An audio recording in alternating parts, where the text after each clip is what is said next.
Hello, good people of YouTube. Mountbatten here, and today we are going to be talking about the Poltava once again. Now, this isn't really a final impressions video for the Poltava because I forgot to do the second impressions video because I did the first impressions video of the Poltava, but I forgot to do the second just because everything that was going on around that time. So, yeah. So consider this just a kind of review, just normal review of the Poltava. And here we go. So the Poltava, what is it, Mountbatten? Well, I'm glad you asked. The Poltava is a Tier 7 premium Soviet battleship. Now, you might be saying, okay, that sounds pretty good, right? If you don't know anything about the ship. Well, yes, but for its main battery guns, you get 9 14-inch guns. And you also might be thinking, well, that sounds kind of small for Tier 7. But, you know, if it's a Russian battleship with Russian dispersion and all that, it could be good. Well, the dispersion is like the Roma's dispersion. That's the best way I can describe it. It has just this incredibly zany dispersion pattern where it's just all over the place, and it's not like every now and then RNG just flips your shells around, because that happens to every single ship in this game. It's genuinely like that for most salvos. It's somewhere from... It varies from Roma levels of dispersion to Massachusetts levels of dispersion, but most of the time it's somewhere in between Roma and Massachusetts, but it never gets quite bad as something like, let's say, the Bismarck, because she does have 9 guns, so that is 9 shells you're throwing at the target, so that's a pretty high volume of shells for a battleship. Well, actually pretty standard, really. So, you know, you're throwing a decent amount of shells at enemy ships, so more often than not something connects.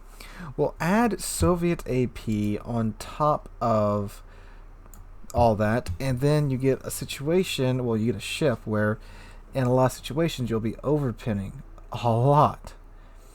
Now, against cruisers and destroyers, well, against destroyers naturally, but against cruisers, broadside cruisers as well, you will be getting a lot of overpins, even on things like Alaska, because this is Tier 7, so this can see Tier 9 games. So you will be overpinning the crap out of most ships. Well, every cruiser for sure. And I've overpinned some parts of battleships as well, which is extremely frustrating. But if you can get the Poltava up close and personal with any other battleship that it can meet, it's going to put a hurting on them. Now, will it outright delete them? Depends on the battleship.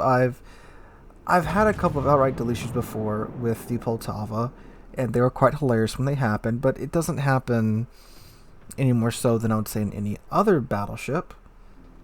But it is a good ship from a very close range, just like the Roma. The Roma, for those who don't know, is a Tier 8 premium Italian battleship that has just straight shotgun dispersion, but at very close range. It's very, very good because it packs one hell of a punch. Now, if you want to see a detailed breakdown of the armor, please go check out my first impressions video of the Poltava. I'll link it at the end of this video. And there I'll break down all the armor bit by bit. But it does have that strip of bow armor like a lot of Soviet ships had, that where it's kind of follows the waterline, wraps around the bow of the ship. So you have a 200mm strip there where if you're angled correctly, or well, just bow on, it will bounce pretty much anything that hits that strip. But still, most of the bow is just 25mm, which again is Tier 7, so that's pretty standard. But that means ships like the Colorado, the Lenin, anything with 16-inch guns can just punch right through that. And that hurts in a battleship that can see Tier 9 games. That's why it's pretty sucky when you're in any Tier 7 battleship and you get up tiered. So, what are the good things about this ship? It is rather quite stealthy. I have my concealment down to 12.2 kilometers right now with concealment expert on the captain. So, that's pretty nice, a stealthy 12.2 kilometers, for especially for a Tier 7. So with that, you can pretty much pick and choose who you're going to get into a fight with most of the time. This ship is also quite fast too. With the speed flag on, it can reach a top speed of 30 knots, and again, 30 knots at Tier 7, that's pretty good. Now, a huge drawback to the ship, and I know I said I was going to get to the pauses, but I didn't want to forget to mention this, is that this ship is roughly the same length as the Iowa. Yeah, it's the same length as a Tier 9 battleship. Yeah, that's a big old target. But it's not as quite as wide as the eye. Well, again, I do a side-by-side comparison in my first impressions video. So it does have a very, very wide turning circle radius at 1,000 meters. So that's something you are going to have to deal with. As far as AA goes, it does have an AA rating of 73, but I mean, what does that even mean nowadays? From my experience, it's like most of the other mid-tier Soviet battleships. It's hit or miss with the AA. You do have the fighter consumable, and that does help out quite a bit. But still, it's kind of just with the AA. So overall, for this ship, I'm finding it not terrible. It's not quite as tanky as some of the other Russian battleships. Its citadel is, well, it is exposed, but it's not, it's not like a damaged pinata or anything. It's not as tanky as the Sinyop, but it's not, spongy like the Colorado.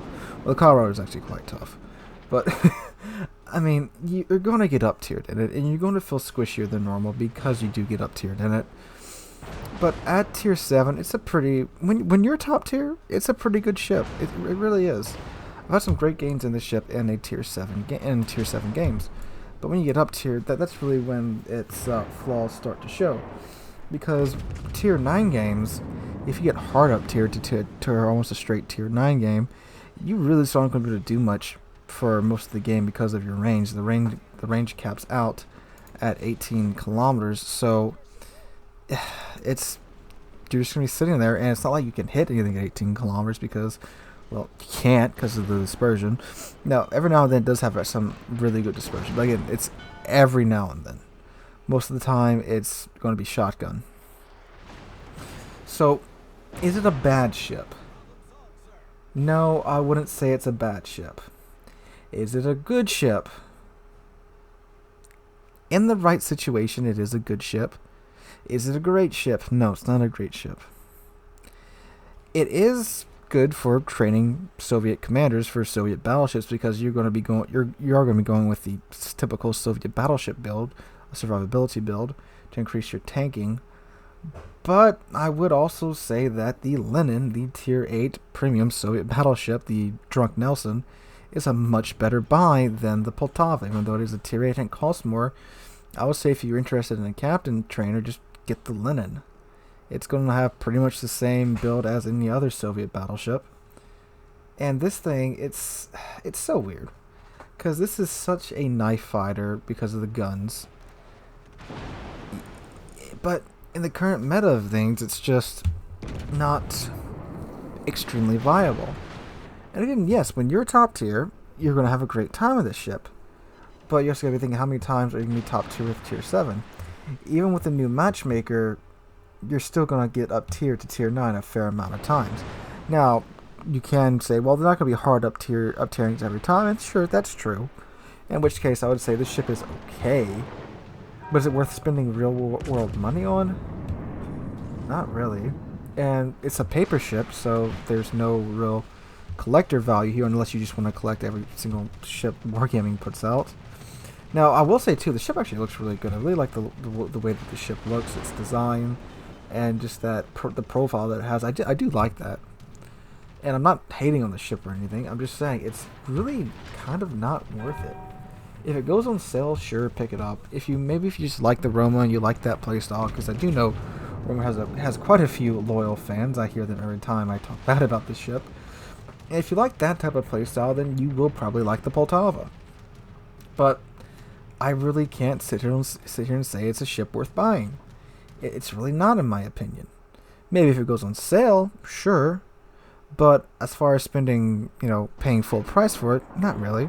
And again, if you want something to train Soviet battleship captains, just go get the Lenin. Lenin's far better than this thing, in my opinion. So that's my review of the Poltava. Not a great ship, not a bad ship. Just riding that very fine line of meh. Not worth the money, but if it goes on sale, maybe 20% off, sure, I'd say it'd be worth it then.